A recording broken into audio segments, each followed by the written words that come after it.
3 মাস ধরে পর্যালোচনার পর বাংলাদেশি পণ্যের ওপর 35% শুল্ক পাকাপাকি করেছেন মার্কিন প্রেসিডেন্ট ডোনাল্ড ট্রাম্প। এই নীতি কার্যকর হচ্ছে 1 আগস্ট থেকে। দুই দেশের বাণিজ্য পরিস্থিতি ব্যাখ্যা করে প্রধান উপদেষ্টা ডক্টর ইউনুসকে চিঠিও দিয়েছেন ট্রাম্প। একই সাথে চিঠি দেওয়া হয়েছে 14 দেশের সরকার প্রধানকে। যুক্তরাষ্ট্রে বাংলাদেশি পণ্য প্রবেশের ক্ষেত্রে 35% শুল্ক আরোপ করা হয়েছে, আর তা কার্যকর হচ্ছে 1 আগস্ট থেকে। এমন সিদ্ধান্তের কথা জানিয়ে প্রধান উপদেষ্টা ডক্টর মোহাম্মদ ইউনুসের কাছে চিঠি পাঠিয়েছেন মার্কিন প্রেসিডেন্ট ডোনাল্ড ট্রাম্প। চিঠিতে প্রধান উপদেষ্টাকে প্রিয় ডক্টর ইউনুস সম্বোধন করে ট্রাম্প লেখেন, বাণিজ্য ঘাটতি থাকা সত্ত্বেও বাংলাদেশের সাথে কাজ চালিয়ে যেতে সম্মত যুক্তরাষ্ট্র। তবে বাংলাদেশের শুল্ক এবং অশুল্ক নীতি ও বাণিজ্য প্রতিবন্ধকতার কারণে সৃষ্ট দীর্ঘমেয়াদী এবং অত্যন্ত স্থায়ী বাণিজ্য ঘাটতি থেকে সরে আসার আহ্বান জানান তিনি। বাংলাদেশ যদি এই শুল্কের বিরুদ্ধে পাল্টা কোনো ব্যবস্থা নেয়, তাহলে শুল্ক আরও বাড়ানোর হুমকি দিয়েছেন ট্রাম্প। বলেন, মার্কিন পণ্যে শুল্ক বাড়ানোর সিদ্ধান্ত নিলে 35% শুল্কের সাথে তা যোগ করা হবে। গত এপ্রিলে বাংলাদেশি পণ্যে 37% শুল্ক আরোপ করেন ট্রাম্প, যা 9 এপ্রিল থেকে কার্যকর হয়। তবে বিশ্ব অর্থনীতিতে টালমাটাল পরিস্থিতির সৃষ্টি হলে এসব শুল্ক 3 মাসের জন্য স্থগিত করেন তিনি, যা আগামীকাল শেষ হচ্ছে। এর আগেই নতুন করে বাংলাদেশি পণ্যে 35% শুল্ক আরোপ করলেন ট্রাম্প। বাংলাদেশ ছাড়াও যুক্তরাষ্ট্রের ঘনিষ্ঠ মিত্র দক্ষিণ কোরিয়া, জাপান সহ মোট 14টি দেশের ওপরও আমদানি করা পণ্যের ওপর নতুন করে শুল্ক নির্ধারণ করেছেন মার্কিন প্রেসিডেন্ট। শোভন শাহমিন দিশা, ডিবিসি নিউজ ডেস্ক। যুক্তরাষ্ট্রের বাজারে বাংলাদেশি পণ্যের ওপর ট্রাম্পের 35% শুল্ক আরোপের বিষয়ে এখনও আলোচনার সুযোগ আছে বলে মনে করে সরকার। অর্থ উপদেষ্টা জানিয়েছেন, আলোচনার মাধ্যমে এই শুল্ক আরও কমানো সম্ভব। আর প্রধান উপদেষ্টার প্রেস সচিব জানিয়েছেন, বুধবার এ নিয়ে মার্কিন প্রশাসনের সঙ্গে বৈঠকে বসবে বাংলাদেশ। মার্কিন প্রেসিডেন্ট ডোনাল্ড ট্রাম্প ক্ষমতায় আসার পর থেকে বিশ্বের নানা দেশ থেকে আমদানি পণ্যের ওপর শুল্ক আরোপের ঘোষণা দেন। তারই অংশ হিসেবে দেশটিতে বাংলাদেশি পণ্যের শুল্ক ধরা হয়েছিল 37%, যা পরবর্তী 3 মাসের জন্য স্থগিত রাখে মার্কিন প্রশাসন। এখন আবারও 1 আগস্ট থেকে বাংলাদেশি পণ্যের জন্য 35% শুল্ক নির্ধারণের কথা বলছেন ট্রাম্প। অর্থ উপদেষ্টা মনে করেন, আলোচনার মাধ্যমে এ শুল্ক আরও কমানো সম্ভব। এখন ওইখানে আমাদের বাণিজ্য উপদেষ্টা আছেন। 6 তারিখ বোধহয় একটা মিটিং হয়েছে, মোটামুটি কিন্তু ভালো বিষয় আছে। যদি যাই হোক, আমরা সেটার প্রেক্ষিতে আমাদের আমাদের যে মেজাজগুলি আছে এগুলো আমরা নেব ফিরে আসার পরে। একই প্রত্যাশা বাণিজ্য সচিবেরও। তিনি জানান, দেশটি থেকে বাংলাদেশের আমদানি বাড়ানোর উদ্যোগ নিয়েছে সরকার। তা কার্যকর হলে কমে আসবে বাণিজ্য ঘাটতি। আজকে যে ডকুমেন্ট পেয়েছি তাতে যা ছাড় চেয়েছে তারা, সেগুলো আমরা অবশ্য আগেই প্রমিস করেছি এবং সেগুলোর উপরে এমনিতেও আমাদের ডিউটি খুব কম। কাজে আমরা আলাপ আলোচনা করে কিছু ছাড় তো দিতে সম্মত হতেই হবে। 1 মাস রেখে আজকে ডকুমেন্ট হ্যান্ড ওভার করা হয়েছে এবং নেগোসিয়েশনের ডেট দেওয়া হয়েছে। ডেটটা তাদের পক্ষ থেকেই দেওয়া হয়েছে, তার মানে নেগোসিয়েশনের দরজা খোলা রয়েছে। এদিকে প্রধান উপদেষ্টার প্রেস সচিবও জানিয়েছেন, শুল্ক বিষয়ে যুক্তরাষ্ট্রের সঙ্গে বাংলাদেশের আলোচনা চলমান আছে। বাণিজ্য উপদেষ্টার নেতৃত্বে একটি প্রতিনিধি দল এখন যুক্তরাষ্ট্রে আছেন। এই মুহূর্তে বাংলাদেশ যুক্তরাষ্ট্রের বাণিজ্য ঘাটতি মাত্র $5 বিলিয়ন। দায়িত্বশীলরা বলছেন, শিগগিরই এ ঘাটতি আরও কমানোর উদ্যোগ নেওয়া হয়েছে। মোস্তফা মাহবুব, ডিবিসি নিউজ, ঢাকা। বিগত 3টি বিতর্কিত নির্বাচনকে সুষ্ঠু বলে সার্টিফিকেট দেয়া বিদেশি পর্যবেক্ষকদের আগামী নির্বাচনে পর্যবেক্ষণের তালিকা থেকে বাদ দেয়া হবে বলে জানিয়েছেন প্রধান নির্বাচন কমিশনার AMM নাসির উদ্দিন। মঙ্গলবার দুপুরে বাংলাদেশে নিযুক্ত কানাডার হাইকমিশনার অজিত সিং এর সঙ্গে বৈঠক শেষে সাংবাদিকদের প্রশ্নের জবাবে তিনি কথা জানান। নির্বাচনকে নেতিবাচক উপায়ে প্রভাবিত করতে আর্টিফিশিয়াল ইন্টেলিজেন্সের অপব্যবহার রোধে কানাডা কমিশনকে সাহায্য করবে বলেও জানান তিনি। বলেন, নির্বাচনের তারিখ এখনও চূড়ান্ত হয়নি, হলেই তার 2 মাস আগে জানানো হবে। যে সমস্ত পর্যবেক্ষক গত 3টা নির্বাচনকে সার্টিফিকেট দিয়েছে যে খুব সুন্দর নির্বাচন হয়েছে, অ্যাকসেপ্টেবল ক্রেডিবল নির্বাচন হয়েছে, তাদেরকে কি আমাদের নেওয়া উচিত? আমরা নিব, দেখে শুনে নিব, যারা ডিপেন্ডেবল, রিলায়েবল এবং যাদের এক্সপিরিয়েন্স আছে ওই ধরনেরই আমরা নিব, মাইনাস দোজ যারা আগের 3টা নির্বাচনকে যারা সার্টিফিকেট দিয়েছে এদেরকে যারা অন্ধকার ও ষড়যন্ত্রের শক্তি তারা নির্বাচন চায় না বলে মন্তব্য করেছেন বিএনপির ভাইস চেয়ারম্যান শামসুজ্জামান দুদু। সকালে জাতীয় প্রেস ক্লাবে জুলাই আগস্ট গণ অভ্যুত্থানে শহীদদের স্মরণ সভায় এমন মন্তব্য করেন তিনি। বলেন, বিএনপি নির্বাচনের জন্য প্রস্তুতি নিচ্ছে। একই অনুষ্ঠানে দলটি চেয়ারপারসনের উপদেষ্টা আব্দুল সালাম বলেছেন, যারা ভোটে জিততে পারবে না তারাই পিআর পদ্ধতি চায়। এই পদ্ধতিতে নির্বাচন চাওয়া আওয়ামী লীগের পুনর্বাসন ছাড়া আর কিছু নয়। এটি জনগণ মানবে না বলেও সাফ জানিয়ে দেন তিনি। ফেব্রুয়ারির পরে নির্বাচন করার ষড়যন্ত্র করলে আওয়ামী লীগের মতো পরিস্থিতি তৈরি হবে মন্তব্য করেছেন দলটির আরেক নেতা হাবিবুর রহমান।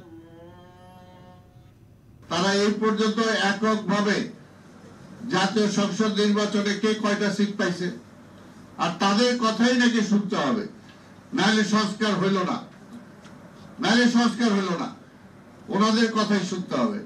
আমরা কি তাহলে ভাইসা আইছি নাকি? এটা এখন যথেষ্ট না। যদি কেউ করতেও চায় তাহলে এই কর্মসূচিটা জাতির সামনে তাদের নিয়ে গিয়ে ভোট করা উচিত। তারা যদি জয়লাভ করে তাহলে তারা পিয়ার করবে, কিন্তু বিএনপির ঘাড়ে চেপে বা অন্য কোনো সরকারের ঘাড়ে চেপে এই দুষ্কর্ম করা ঠিক হবে না। এর প্রতি জাতির কোনো সমর্থন নাই। দিল্লির দাসত্ব থেকে মুক্ত হয়েছে বাংলাদেশ। আগামীতে আধিপত্য মুক্ত দেশ গড়তে লড়াই সংগ্রাম চালিয়ে যাবে এনসিপি। কুষ্টিয়ায় জুলাই পদযাত্রায় অংশ নিয়ে কথা বলেছেন এনসিপির আহ্বায়ক নাহিদ ইসলাম। এদিকে কুষ্টিয়ায় কর্মসূচি শেষ করে মেহেরপুরে পৌঁছেছে এনসিপির জুলাই পদযাত্রা। সকালে কুষ্টিয়ায় জুলাই গণঅভ্যুত্থানে শহীদ পরিবারের সদস্যদের সাথে সাক্ষাতের মধ্য দিয়ে এনসিপির ৮ম দিনের পদযাত্রা কর্মসূচি শুরু হয়েছে। এ সময় শহীদ পরিবারের পাশে থাকার প্রতিশ্রুতি দেন এনসিপি নেতারা। পরে বুয়েটে নির্যাতনের শিকার হয়ে নিহত আবরার ফাহাদের কবর জিয়ারত করেন। সংগঠনটির আহ্বায়ক নাহিদ ইসলাম বলেন, ভারতীয় আগ্রাসনের বিরুদ্ধে কথা বলায় সন্ত্রাসী সংগঠন ছাত্রলীগ আবরারকে হত্যা করেছে। পরে কুষ্টিয়া শহরের ৫ রাস্তা মোড়ে পথসভা করে এনসিপি। সেখানে নেতারা বলেন, সাবেক এমপি মাহবুবুল আলম হানিফের মতো কারো উত্থান হলে প্রতিরোধ গড়ে তুলবে এনসিপি। থেকে আমরা মুক্তি পেয়েছি। আমাদের আগামী দিনে বাংলাদেশ স্বাধীনভাবে সার্বভৌমভাবে মর্যাদার সহিত আমরা দাঁড়াবো। শহীদ আবরার ফাহাদ সেই সময় মুক্ত ছিলেন। আমরা সেই শহীদ আবরারের পথ ধরে শহীদ ইয়ামিন পর্যন্ত জুলাই গণঅভ্যুত্থান, ফ্যাসিবাদ, আধিপত্যবাদ বিরোধী যে লড়াই সংগ্রাম, সেই লড়াই সংগ্রাম চালিয়ে যাব নতুন সংবিধান বিচার এবং সংস্কার না হওয়া পর্যন্ত। লঘুচাপের প্রভাবে ভারী বৃষ্টি অব্যাহত থাকায় জলাবদ্ধতার কবলে কয়েকটি জেলা। পানিবন্দী কক্সবাজারের ৩ উপজেলার শতাধিক গ্রামের কয়েক হাজার মানুষ। এদিকে মৌসুমের সর্বোচ্চ বৃষ্টিপাতে তলিয়ে গেছে ফেনী শহরের প্রায় সব সড়ক। বিপর্যস্ত উপকূল, ভেসে গেছে অনেক ফসলের ক্ষেত ও মাছের ঘের। সাগরের লঘুচাপের কারণে কয়েকদিন ধরেই বৈরী আবহাওয়া দেশের বিভিন্ন এলাকায়। কোথাও কোথাও হচ্ছে মাঝারি থেকে ভারী বৃষ্টি। ভারী বৃষ্টিতে কক্সবাজারের রামু, উখিয়া ও টেকনাফে শতাধিক গ্রামে জলাবদ্ধতা দেখা দিয়েছে। টেকনাফ উপজেলার 6টি ইউনিয়ন ও একটি পৌরসভায় 50টির বেশি গ্রাম প্লাবিত। পানিবন্দী প্রায় 50,000 মানুষ। আমি সাগরে আজকে 10-15 দিন পর্যন্ত যাইতে পারি নাই বৃষ্টির কারণে। আমি অনেক কষ্টে আছি। আজিয়া আমার বাসায় বৃষ্টি ঢুকছে 3 দিন হয়ে গেছে। আমার বাসার কোনো রান্না বান্না করতে পারি না। এর একটা সংস্কার হবে, এর একটা বিট হবে বলে যায়, কিন্তু কাজের কাজ কিচ্ছু হচ্ছে না। জলাবদ্ধ উখিয়ার 10টি গ্রাম। ক্ষতিগ্রস্ত হয়েছে সবজির ক্ষেত, বীজতলা ও পানের বরজ। চলাচলের অনুপযোগী হয়ে পড়েছে গ্রামীণ রাস্তা। বাকখালী নদীর পানি বেড়ে রামুর গর্জনিয়াতে ভাঙনের কবলে অর্ধশতাধিক বাড়িঘর। এছাড়াও জেলার চকরিয়া, পেকুয়ায় জলাবদ্ধতার কবলে 30টি গ্রাম। ফেনীতে টানা ভারী বৃষ্টিতে শহরের প্রায় প্রতিটি সড়ক পানির নিচে। এতে চরম ভোগান্তিতে পড়েছেন স্কুল কলেজের শিক্ষার্থী সহ সব শ্রেণী পেশার মানুষ। ফুলগাজী বাজারের মুহুরী নদীর বাঁধ ভেঙে ধসে গেছে কয়েকটি দোকান।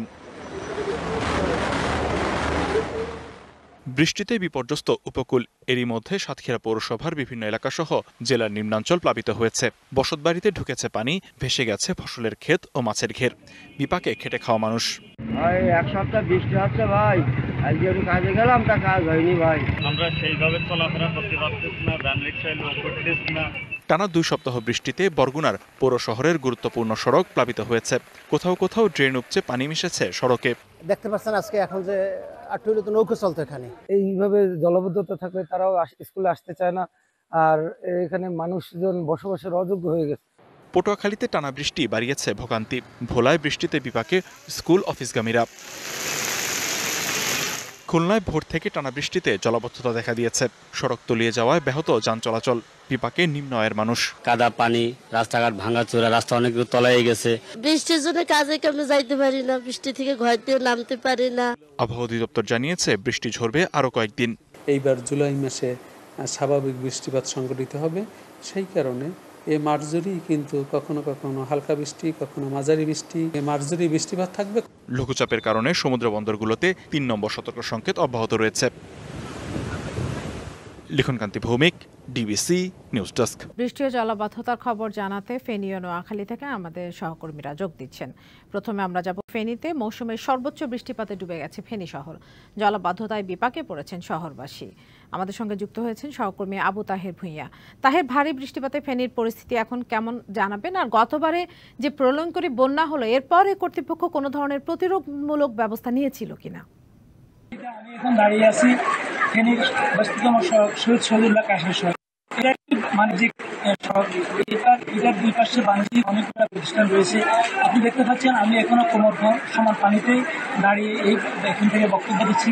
এই যে গতকালকে থেকে যে বৃষ্টিপাত শুরু হয়েছে, সেই বৃষ্টিপাতের ফলে এই শহরের শুধু শহীদুল্লাহ কাশের সড়ক নয়, উকিলপাড়া, রামপুর, শাহিন একাডেমি এলাকা সহ সর্বত্র এখানে এই কোমর সমান পানি রয়েছে। বিশেষ করে এই শহরের যে ড্রেনেজগুলো রয়েছে, শহরের আশপাশে যে খালগুলো রয়েছে, সেই খালগুলোর উপর অনেক প্রভাবশালী ভবন নির্মাণ করে পানি প্রবাহে প্রতিবদ্ধকতা সৃষ্টি করেছে। ড্রেনগুলো যত সময় পরিষ্কার না হওয়ার কারণে বিশেষ করে এখানে পানি জমে যে দুর্বিষহ ব্যবস্থার সৃষ্টি হয়েছে। আর ফেনী শহরের প্রায় জায়গায় এখন নিচতলায় কারেন্ট নেই, গ্যাসের ব্যবস্থা নেই, মানুষ এখনই বিভিন্ন দুর্বিপাকে পড়েছে। এবং ফেনীতে আবহাওয়া অধিদপ্তর জানিয়েছে যে এই বছরের সর্বোচ্চ বৃষ্টিপাত এখানে রেকর্ড করা হয়েছে। এই বৃষ্টিপাতের প্রভাবে ফেনীর আশপাশে যে সব নদীগুলো রয়েছে সেগুলোতেও পানি বাড়া শুরু করেছে। বিশেষ করে ফেনীর মুহুরী, কহুয়া, বিশেষ করে এই নদীগুলোতে পানি এখন পর্যন্ত আমরা যতটুকু জেনেছি বিপদ সীমা ছুঁয়ে করে পানি যাচ্ছে। হয়তোবা বৃষ্টিপাত অব্যাহত থাকলে এবং রাতের মধ্যে এই পানি বাড়তে থাকবে এবং সেখানে পানি বাড়লে সেখানে 5-6টি উপজেলা পরশুরাম, ফুলগাজী, সেখানে জলাবদ্ধতা সহ বিভিন্নভাবে সব বাড়িঘর এবং সেটাই ছিল ফেনীর সর্বশেষ পরিস্থিতি, ফেনীর শহীদুল্লাহ কাশের সব থেকে বন্যার সর্বশেষ পরিস্থিতি। ধন্যবাদ আবু তাহের ভূঁইয়া। ভারী বৃষ্টিতে নোয়াখালী পৌর শহরের বিভিন্ন সড়ক ও পাড়া মহল্লা পানির নিচে তলিয়ে গেছে, পানিবন্দী হয়ে পড়েছে পৌরবাসী। সেখান থেকে আমাদের সঙ্গে যোগ দিচ্ছেন সহকর্মী আবুল হাসনাত বাবুল। ভারী বৃষ্টিতে নোয়াখালীর কি পরিস্থিতি, জানাবেন বিস্তারিত। বলছেন নোয়াখালীতে বিশেষ করে গত 2 দিনের যে টানা ভারী বর্ষণ হয়েছে, সেই টানা ভারী বর্ষণে নোয়াখালী জেলা শহর মাইজদির, জেলখানা রোড, হসপিটাল রোড এবং হাউজিং সহ প্রেস ক্লাব সহ সব গুরুত্বপূর্ণ সড়কগুলিতে কিন্তু হাঁটুর নিচে পানি জমে গেছে। যে জলাবদ্ধতার কারণে কিন্তু জেলা শহরের সকল সরকারি দপ্তরের কর্মকর্তা কর্মচারী থেকে শুরু করে সকল শিক্ষা প্রতিষ্ঠানের শিক্ষার্থী সহ দিনমজুর যারা রয়েছেন, শ্রমজীবী, পেশাজীবী, সকল স্তরের মানুষের কিন্তু এক ধরনের দুর্ভোগ সৃষ্টি হয়েছে। পাশাপাশি যে সরকারি অফিসগুলি রয়েছে, সেই সরকারি অফিসগুলির কিন্তু একেবারে সামনে, অফিস রুমের সামনে কিন্তু পানি জমে আছে। এইভাবে যদি টানা বৃষ্টি যদি আগামী আরও 2-4 দিন যদি চলতে থাকে, তাহলে কিন্তু গুরুত্বপূর্ণ অফিসগুলিতে গুরুত্বপূর্ণ কাগজ বা নথিপত্র কিন্তু নষ্ট হয়ে যাওয়ার সম্ভাবনা রয়েছে। আমি যেই সড়কটিতে দাঁড়িয়ে রয়েছে, এটি নোয়াখালী জেলা শহরের প্রেস ক্লাব সড়ক। এই সড়কে আপনি আমার পিছনে দেখতে পাচ্ছেন যে এখনো রাস্তায় কিন্তু পানি উঠে আছে। এই সড়কগুলিতে গত বছর যে উজান থেকে নেমে আসা যে পাহাড়ি ঢলের কারণে যেরকম দীর্ঘ 2 মাসের মতো জলাবদ্ধতা ছিল, সেই জলাবদ্ধতার পর থেকে নোয়াখালীর প্রশাসনের পক্ষ থেকে অত গুরুত্বপূর্ণ কোনো পদক্ষেপ গ্রহণ করা হয়নি, যার কারণে কিন্তু আজও কিন্তু এই অল্প বৃষ্টিতে নোয়াখালীতে জলাবদ্ধতা সৃষ্টি হয়েছে বলে এমনটি এখানকার সাধারণ মানুষের দাবি। তো এই ছিল নোয়াখালী থেকে জলাবদ্ধতার আমার কাছে সর্বশেষ। ধন্যবাদ আবুল হাসনাত বাবুল। ফরিদপুরে এনসিপির জেলা কমিটির যুগ্ম সমন্বয়ক SM জাহিদ ও তার ছেলে জেলা শ্রমিক উইং এর প্রধান সমন্বয়ক SM জুনায়েদ জিতুর বাড়িতে গভীর রাতে তালা ভেঙে ঢুকে তাণ্ডব চালিয়েছে দুর্বৃত্তরা। সোমবার দিবাগত রাতে শহরের আলিপুর এলাকায় তার বাসভবনের 2য় তলায় এই ঘটনা ঘটে। পুলিশ ঘটনাস্থল পরিদর্শন করেছে। এই ঘটনায় ফরিদপুর কোতোয়ালি থানায় মামলার প্রস্তুতি চলছে। এসএম জাহিদ জানান, দুর্বৃত্তরা 3টি লোহা দরজা তালা ভেঙে ভেতরে প্রবেশ করে স্টিলের আলমারি ভেঙে মালামাল তছনছ করেছে। এ সময় অন্য দুটি কক্ষে এনসিপি নেতা জাহিদ ও তার ছেলে জুনায়েদ অবস্থান করছিলেন। ভেতর থেকে আটকানো থাকায় ওই দুটি কক্ষের দরজা খুলতে পারেনি দুর্বৃত্তরা। তবে এই ঘটনায় কোনো মূল্যবান মালামাল খোয়া যায়নি বলে জানিয়েছেন এসএম জাহিদ। ভোলার চরসামাইয়া ইউনিয়নে যৌথ অভিযানে অস্ত্র ও গোলাবারুদ সহ আওয়ামী লীগের 3 নেতাকে আটক করা হয়েছে। ভোররাতে কোস্টগার্ড ও সদর থানা পুলিশ চরসামাইয়া ও চরকালী সংলগ্ন এলাকা থেকে তাদের আটক করে। কোস্টগার্ড সদর দপ্তরের মিডিয়া কর্মকর্তা লেফটেন্যান্ট কমান্ডার হারুনুর রশিদ জানান, আটকরা হলেন চরসামাইয়া ইউনিয়ন আওয়ামী লীগের সাধারণ সম্পাদক মোহাম্মদ রিয়াজ মাতব্বর, সাংগঠনিক সম্পাদক মোহাম্মদ নিজাম মুন্সি ও স্বেচ্ছাসেবক লীগ নেতা মোহাম্মদ উজ্জ্বল হোসেন। তাদের কাছ থেকে একটি দেশি আগ্নেয়াস্ত্র, 2 রাউন্ড কাঁচা কার্তুজ ও 5টি চাইনিজ কুড়াল উদ্ধার করা হয়েছে। তাদের ভোলা সদর থানায় হস্তান্তর করা হয়েছে। জঙ্গি সংশ্লিষ্টতার অভিযোগে সন্ত্রাস বিরোধী আইনে মামলায় মালয়েশিয়া ফেরত 4 আসামির 4 দিন করে রিমান্ড মঞ্জুর করেছে আদালত। বিকেলে Dhaka chief metropolitan magistrate Mohammad Minhajur রহমানের আদালত এই আদেশ দেয়। এদিন মামলা তদন্তকারী কর্মকর্তা আসামিদের আদালতে হাজির করেন। তাদের জিজ্ঞাসাবাদের জন্য 7 দিনের রিমান্ড আবেদন করলে রাষ্ট্র ও আসামিপক্ষের আইনজীবীদের শুনানি শেষে প্রত্যেককে 4 দিন করে রিমান্ডের আদেশ দেয় আদালত। মালয়েশিয়ায় জঙ্গি সংশ্লিষ্টতার অভিযোগে গ্রেপ্তার হওয়া 35 প্রবাসীর বিরুদ্ধে ঢাকার বিমানবন্দর থানায় অ্যান্টি টেরোরিজম ইউনিটের পুলিশ পরিদর্শক আব্দুল বাতেন বাদী হয়ে গত 5 জুলাই মামলাটি করেন। জেলায় জেলায় সংকট সমস্যা, তা থেকে উত্তরণের চ্যালেঞ্জ আর সম্ভাবনার কথা তুলে ধরতে চলছে ডিবিসি এক্সপ্রেস। বিশেষ এই আয়োজনে মতামত থাকছে তৃণমূল থেকে শুরু করে নীতি নির্ধারকদের। ডিবিসি এক্সপ্রেস আজ সারাদিন আছে খুলনা জেলায়। সিএসআরএম ডিবিসি নিউজ এক্সপ্রেস আজ আছে খুলনা জেলায়। আমরা আজ সারাদিন এই জেলার মানুষের সংকট এবং সম্ভাবনা নিয়ে কথা বলবো। এই মুহূর্তে আমাদের সামনে এই জেলার বেশ কয়েকজন নাগরিকরা আছেন, আমরা তাদের সাথে একটু কথা বলবো। আমরা দেখতে পাচ্ছি যে পিছনে একটি মূল সড়ক, সেখানে পানি জমে আছে। আসলে আপনাদের এই শহরের মানে বর্তমান পরিস্থিতিটা কি, কেমন আছেন আপনারা? আমাদের তো সর্বাঙ্গে ব্যথা, আমরা ঔষধ দেবো কোথা? ড্রেনেজ ব্যবস্থার অপরিকল্পিত উন্নয়ন, মেগা প্রজেক্টের নামে লুটপাট, দুর্নীতি, দুর্বৃত্তায়ন, তারই বাস্তব চিত্র হচ্ছে আমার ডান পাশের পানি। এটাই স্বাভাবিক।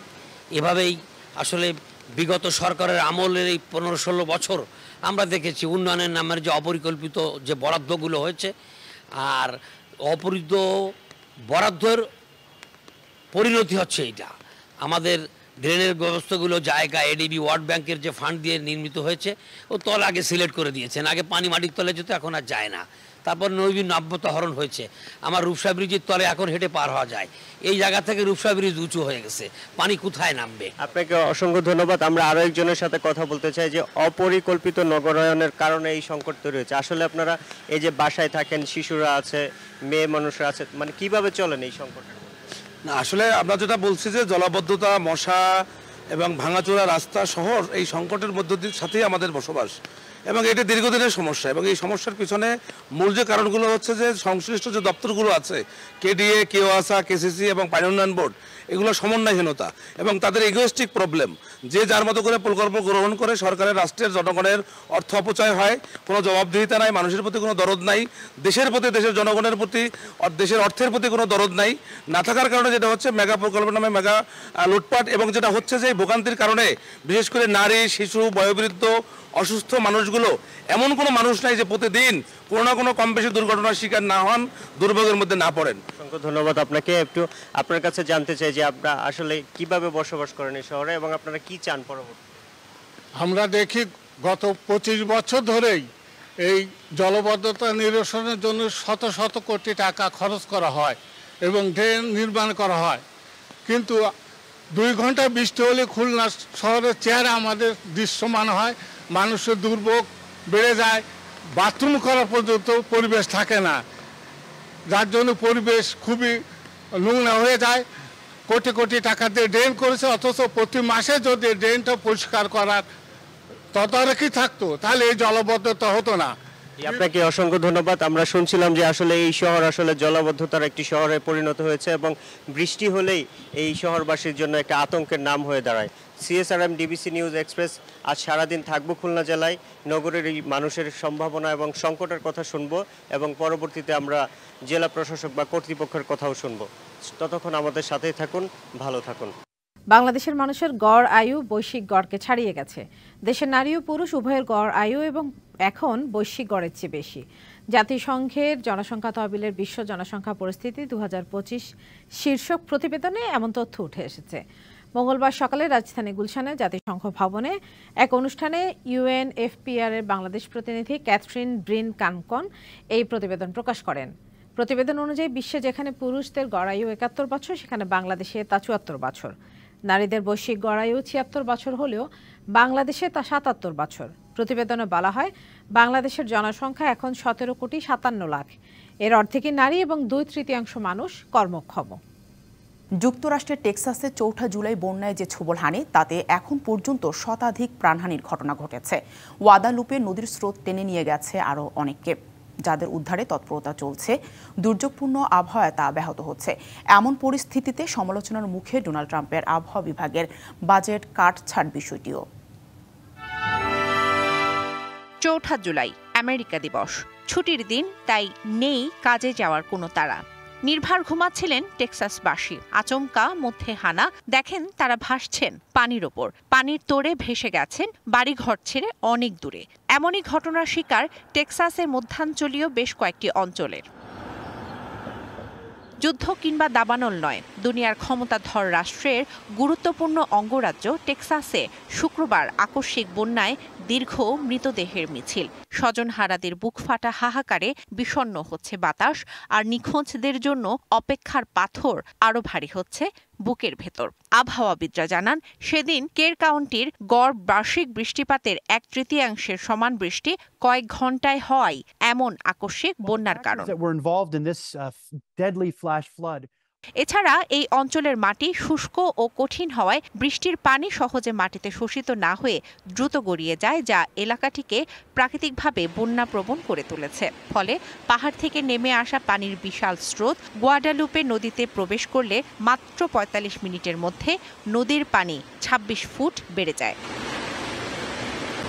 রাতে ঘুমে আচ্ছন্ন থাকা এবং অনেকেই স্বাধীনতা দিবস উপলক্ষে নদীর ধারে ক্যাম্প করতে যাওয়ার ফলাফল এত বেশি মৃত্যু, বলছেন কর্তৃপক্ষ। অনেকে ঘুমিয়েছিলেন, তাছাড়া নদীর ধারে ক্যাম্প করতে গিয়েছিলেন অনেকে, ফলে মৃত্যু এত বেশি। আরও প্রাণহানির আশঙ্কা করছেন উদ্ধারকর্মীরা। পানির তোড়ে ভেসে যাওয়া ব্যক্তিদের উদ্ধারে এখনও চলছে তৎপরতা। তবে বৃষ্টি অব্যাহত থাকায় কঠিন হয়ে পড়েছে উদ্ধার তৎপরতা। গির্জায় গির্জায় চলছে প্রার্থনা। এদিকে আবহাওয়া সংস্থার বাজেট কাটছাঁটের কারণে সতর্কতা ব্যবস্থা দুর্বল হয়েছে বলে সমালোচনা চলছে। বিতর্ক চলছে, এত উন্নত রাষ্ট্রের আবহাওয়া বিভাগ কেন বন্যার আগাম সতর্কতা দিতে ব্যর্থ হলো। দোষারোপ করা হচ্ছে প্রেসিডেন্ট ডোনাল্ড ট্রাম্প প্রশাসনকে।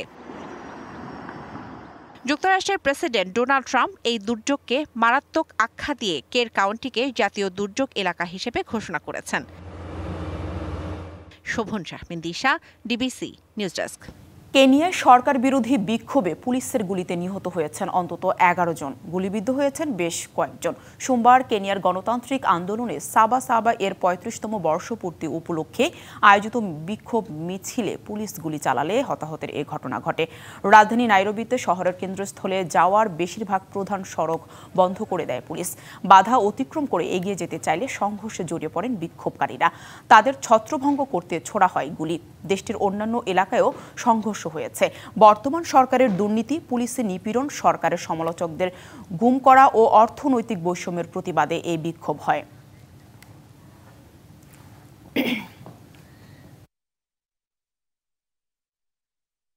রং বেরঙের হট এয়ার বেলুন উড়ে বেড়ানোর সৌন্দর্য মুহূর্তে বিমোহিত করে হাজারো মানুষকে। রাশিয়ার পার্ম অঞ্চলে আনুষ্ঠানিকভাবে শুরু হয়েছে হট এয়ার বেলুন উৎসব। এই উৎসবে রাতের আকাশ আলোকিত হয়ে ওঠে আতশবাজিতে। বেলুনের পাশাপাশি ছিল জাঁকজমকপূর্ণ আলোর প্রদর্শনী। উৎসবটি চলবে 5 দিন ধরে। রাশিয়ার পাম অঞ্চলের আকাশে রং বেরঙের হট এয়ার বেলুনের সৌন্দর্য মুগ্ধ করে সবাইকে। শনিবার সেখানে শুরু হয় হট এয়ার বেলুন উৎসব। উদ্বোধনী অনুষ্ঠানে দর্শকরা উপভোগ করে এই মনোমুগ্ধকর আয়োজন। উৎসবটির মূল আকর্ষণ রাতের আকাশে রঙিন বেলুন ওড়ার দৃশ্য। এ সময় আতশবাজি ও গানে চারপাশে হৈ হৈ কাণ্ড, রই রই ব্যাপার শুরু হয়। এই আয়োজনের সৌন্দর্য অল্প সময়ে ব্যাখ্যা করা কঠিন। এই উৎসব আমাকে মুগ্ধ করেছে। আমি এই প্রথম এত কাছ থেকে হট এয়ার বেলুন দেখলাম। এটি সত্যি অসাধারণ। হট এয়ার বেলুন উৎসব মুহূর্তে রঙিন করে আকাশ। ছিল জাঁকজমকপূর্ণ আলোর প্রদর্শনী। আয়োজকরা এই পরিবেশনার নাম দিয়েছেন হাতির নৃত্য। 5 দিনের এই উৎসবে আরও থাকছে শো, ফ্লাইট এবং এয়ার বেলুন প্রতিযোগিতা। বিভিন্ন দেশের পর্যটকের পাশাপাশি উৎসবে যোগ দেন অসংখ্য পাইলট। 2006 থেকে প্রতি বছর রঙিন এই উৎসব হয়ে আসছে রাশিয়ায়। Nahida Rinthi, DBC news desk. DBC আন্তর্জাতিক সংবাদে এই ছিল এখনকার মতো। ডিবিসি নিউজের সংবাদগুলো পড়তে ভিজিট করুন dbcnews.tv আর ভিজিট করুন ডিবিসি নিউজের ফেসবুক পেজ এবং ইউটিউব চ্যানেল। সঙ্গেই থাকুন।